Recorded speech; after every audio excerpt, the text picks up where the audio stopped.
Shalom, selamat pagi, salam sejahtera bagi saudara. Bahagia sekali kita boleh berjumpa dalam Renungan Pagi, edisi Senin 13 Februari 2023. Kita akan memulai segala aktivitas kita baik hari ini maupun dalam satu pekan ini. Karena itu alangkah baiknya kita siapkan hati jiwa raga kita untuk diberkati oleh Tuhan melalui firman-Nya. Saudara, pagi ini kita akan membaca Kitab 2 Raja-Raja pasal 18 ayat 1 sampai ayat 12. Mari mohon pertolongan hanya dalam kuasa Roh Kudus, kita satu dalam doa. Ya Tuhan, dengan hati yang menyembah, kami datang kepadamu memuliakan Engkau dan mempersiapkan hati jiwa raga kami untuk diberkati Tuhan melalui sabda kebenaran. Ya Roh Kudus, kuasailah hati kami, agar hati kami sungguh dapat menyimpan harta yang berharga ini. Dan dalam kuasa Roh Kudus pula, firman ini termaterai dengan baik dalam seluruh aktivitas kehidupan kami. Ya Tuhan, bersabdalah, kami siap mendengar. Amin.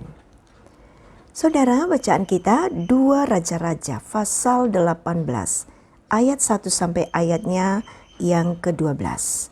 Hizkia Raja Yehuda. Maka dalam tahun ketiga zaman Hosea bin Ela, Raja Israel, Hizkia anak Ahaz Raja Yehuda menjadi raja. Ia berumur 25 tahun pada waktu ia menjadi raja dan 29 tahun lamanya ia memerintah di Yerusalem.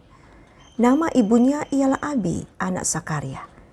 Ia melakukan apa yang benar di mata Tuhan, tepat seperti yang dilakukan Daud bapa leluhurnya. Dialah yang menjauhkan bukit-bukit pengorbanan dan yang meremukkan tugu-tugu berhala dan yang menebang tiang-tiang berhala dan yang menghancurkan ular tembaga yang dibuat Musa. Sebab sampai pada masa itu orang Israel memang masih membakar korban bagi ular itu yang namanya disebut Nehustan. Ia percaya kepada Tuhan Allah Israel, dan di antara semua raja Yehuda, baik yang sesudah dia maupun yang sebelumnya, tidak ada lagi yang sama seperti dia. Ia berpaut kepada Tuhan, tidak menyimpang daripada mengikuti dia, dan ia berpegang pada perintah-perintah Tuhan yang telah diperintahkannya kepada Musa. Maka Tuhan menyertai dia, kemanapun juga ia pergi berperang. Ia beruntung, ia memberontak kepada Raja Asyur, dan tidak lagi takluk kepadanya. Dia yang mengalahkan orang Filistin sampai ke Gaza dan memusnahkan daerahnya, baik menara-menara penjagaan maupun kota-kota yang berkubu.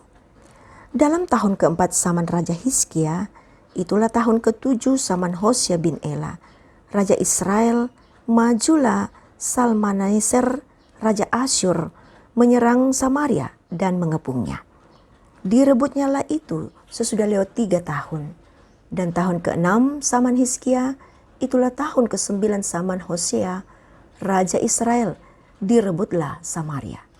Raja Asyur mengangkut orang Israel ke dalam pembuangan ke Asyur dan menempatkan mereka di Hala, pada sungai Hebor, yakni sungai negeri Gosan, dan di kota-kota orang Madai.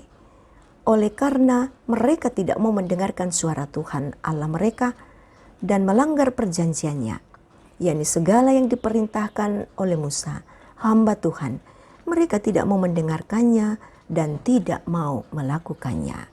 Amin. Buah yang berbeda. Itulah tema kita melalui pembacaan saat ini. Saudara, ada anggapan bahwa seorang anak seperti bayangan ayahnya. Dia tidak bisa menjauh dari sumber bayangan itu. Tetapi bagaimana kalau Tuhan terlibat dalam memberikan perubahan? Mungkinkah bayangan akan menjauh dari sumbernya? Riwayat Raja Yehuda yang bernama Hizkia menguraikan realita itu. Ia dilahirkan dari keluarga Raja Ahaz yang terkenal dengan kefasikan dan kekejiannya. Tidak banyak yang dapat diharapkan dari seorang Hizkia. Itu juga ia menjadi raja di usia yang hampir sama dengan ayahnya. Biarpun demikian, ada beberapa hal yang mengejutkan. Pertama, Hizkia dicatat sebagai raja yang melakukan apa yang benar di mata Tuhan. Kedua, Hizkia menyingkirkan penyembahan berhala dan ia bermain kepada Tuhan Allah. Ia sungguh beriman kepada Tuhan Allah.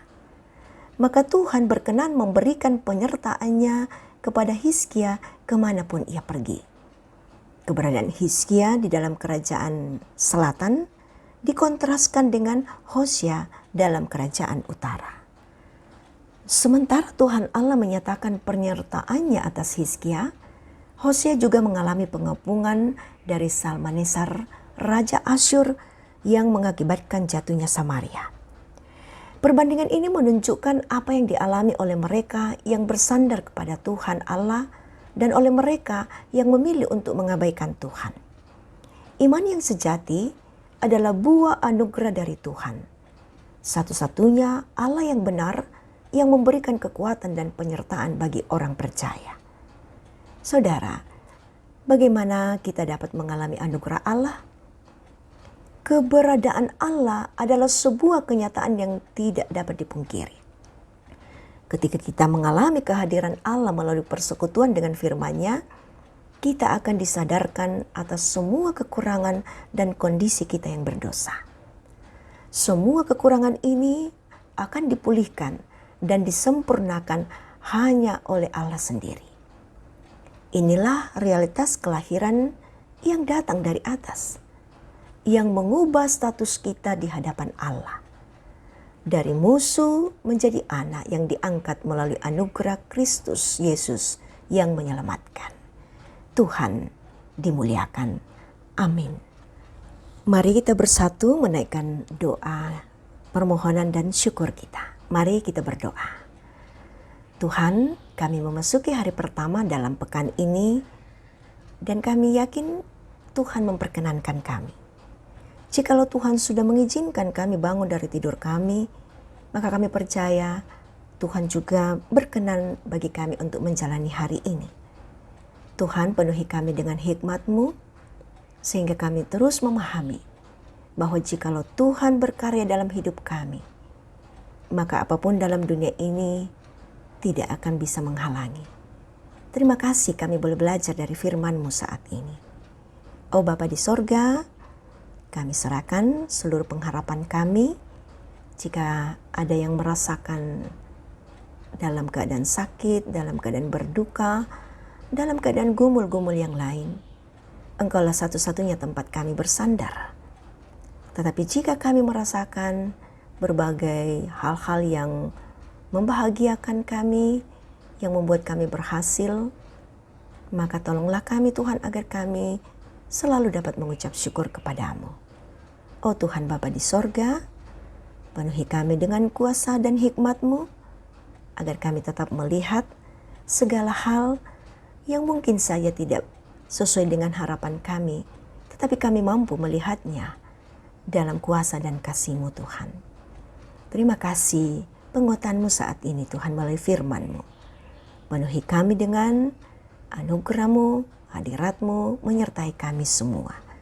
Ini kami yang datang berserah, bersyukur hanya ke dalam tangan kasih Tuhan kami, Yesus Kristus Juru Selamat kami yang hidup. Amin. Saudara, Tuhan mengutus kita untuk menjalani kehidupan kita hari ini. Karena itu pergilah dan terimalah berkat Tuhan. Tuhan melindungi engkau, Tuhan menyinari engkau dengan wajah-Nya dan memberi engkau kasih karunia. Tuhan menghadapkan wajah-Nya kepadamu dan memberi engkau damai sejahtera. Amin. Demikian kebersamaan kita dalam renungan pagi. Terima kasih atas kesetiaan saudara.